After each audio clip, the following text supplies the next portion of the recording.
I wasn't looking for secrets that day. All I wanted was my great-grandmother's birth certificate.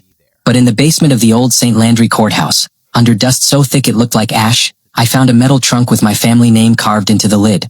It was sealed shut with rusted chains, and a wooden tag that read, "Do not open. Ever." Of course I opened it. Inside were papers wrapped in rotting cloth, ledgers, hand-drawn maps, medical notes, letters written by women whose names no one in my family had ever spoken aloud. And then I saw it. A page with handwriting that matched my great-grandmother's. 3 words at the top. We were below. Before we continue, please subscribe to the channel and tell me where you're watching from. Because what you're about to hear was buried for over 100 years, and some families still want it buried now. I thought I knew where I came from. I thought my ancestors were farmers, laborers, simple people. I was wrong. There was a basement beneath the plantation. And the women taken down there, they were never meant to be found. I grew up hearing stories about St. Landry Parish, stories about river floods, cotton fields, and family reunions that always seemed to leave out the years before 1900. No one in my family ever told stories from the 1800s. That silence didn't bother me when I was young.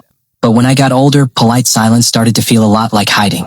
In Louisiana, people love history. They love telling it, arguing about it, exaggerating it.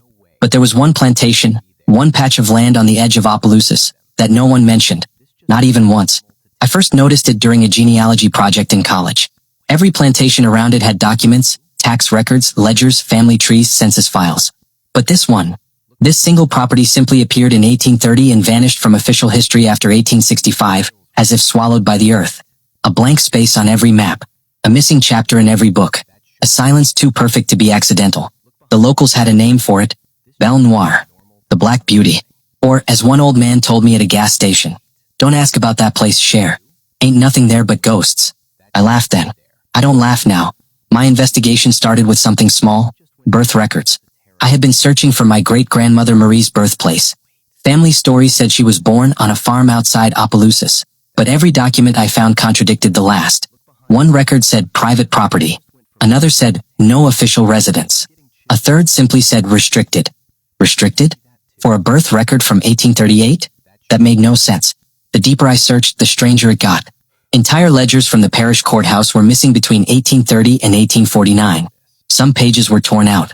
Some books had been rebound with whole sections removed. Some entries had ink spilled across names, deliberate spills too thick to be accidents. Something had been erased. Not by time. By someone. So I went to the oldest source I could think of, the elderly. I spent weeks speaking to people in their 80s and 90s in Opelousas, Eunice, and Sunset. Most refused to talk as soon as I mentioned Belle Noire. Others simply shook their heads. One woman in a nursing home whispered, "Baby, we don't speak of that place. Not even to God." Another told me, "If you dig up that story, you won't sleep." But there was one man, a retired schoolteacher, who gave me something real. He leaned in close and lowered his voice. There was a house on that land. Big one. White columns. Pretty as a picture. But that ain't what people feared. It was what was under it. They say they kept women down there. Hundreds over the years. Took him down, brought him up, changed. Changed how? I asked. He shook his head.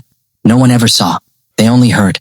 And by the time they burned the place, everybody knew something evil had been happening. Burned. The house had burned. But by who? And why? He didn't know. Or maybe he did and didn't want to say. But his last sentence stayed with me. "If you really want to know the truth, check the courthouse basement. They hid things down there when the war ended." He gave me directions as if giving me coordinates to a grave. And that's how, days later, I ended up in the courthouse basement holding a flashlight, brushing dust off locked cabinets, and searching for any trace of Belle Noire. The basement felt colder than it should have, like the kind of cold that doesn't come from weather but from memory. There were rows of cabinets, shelves stacked with boxes from the 1800s, and corners so dark the shadows looked alive. Most boxes were labeled, but one section, a whole wall, had labels scraped off, deep scratches, as if someone didn't just remove the labels. They wanted no one to ever read what was there. And then I saw it, behind a fallen beam and a stack of broken furniture. A corner of metal peeking out from under cloth. A trunk. Ironbound. Padlocked but rusted through. I dragged it into the light. The metal screeched against the floor.